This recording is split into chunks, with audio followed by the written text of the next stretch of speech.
Peggy 12.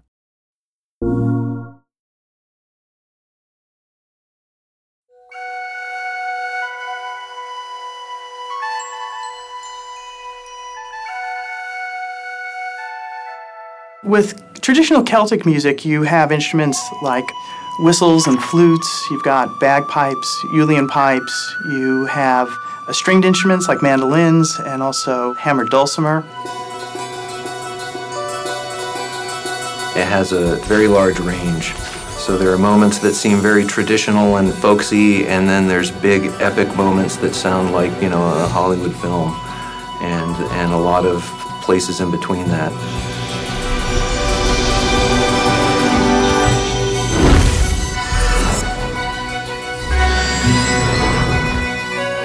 It was very important to have a Celtic-inspired score, so that's what we were looking for Sorcery. But we wanted to do something a little bit unusual with Celtic music and to somehow kind of stretch the use of the instruments and maybe resample them at certain times in order to give the world of Sorcery its own unique sound. So it was inspired by Celtic music, but it was a little bit twisted at the same time.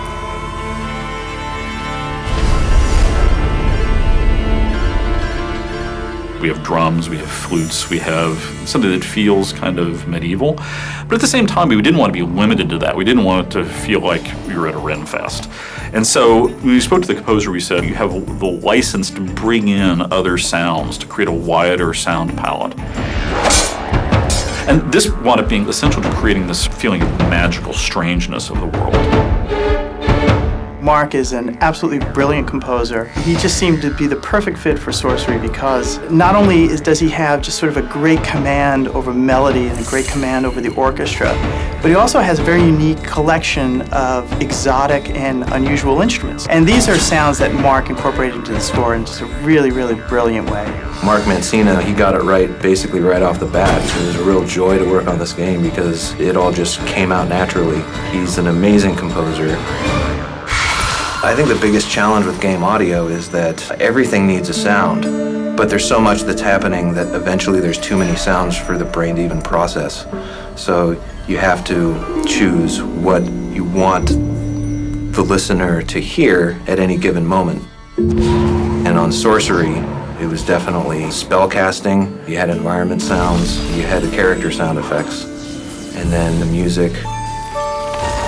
With the endgame sound, a lot of what we were looking for is to give the player clear cues as to what he should be experiencing at a given moment. And so we made a big distinction between exploration music and between combat music.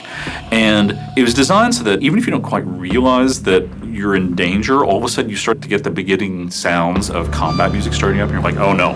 You start looking around because you get this feeling of, oh, the music is letting me know that I'm in danger, even though I don't quite realize what the nature of the danger is.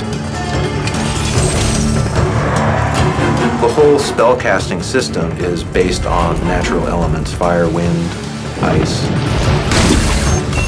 We wanted to make sure that the sounds were natural, but also magical.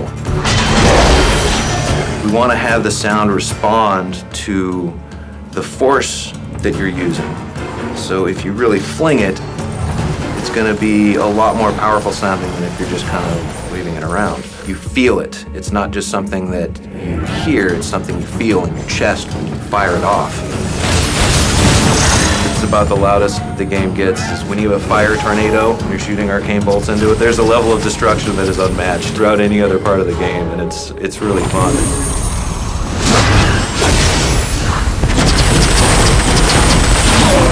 You get the feeling of hearing these great melodies and having some great music and great harmony, but at the same time, you're also hearing all of these magic sounds that are sort of woven into the game. It's a really good sounding game. The dialogue is fantastic. You are seriously suggesting I drink something I found lying around in a tomb? Come on, where's your sense of adventure? The music is great. The spells sound great. The environments are great, and they all play well together. I'm really proud of how Sorcery has come out.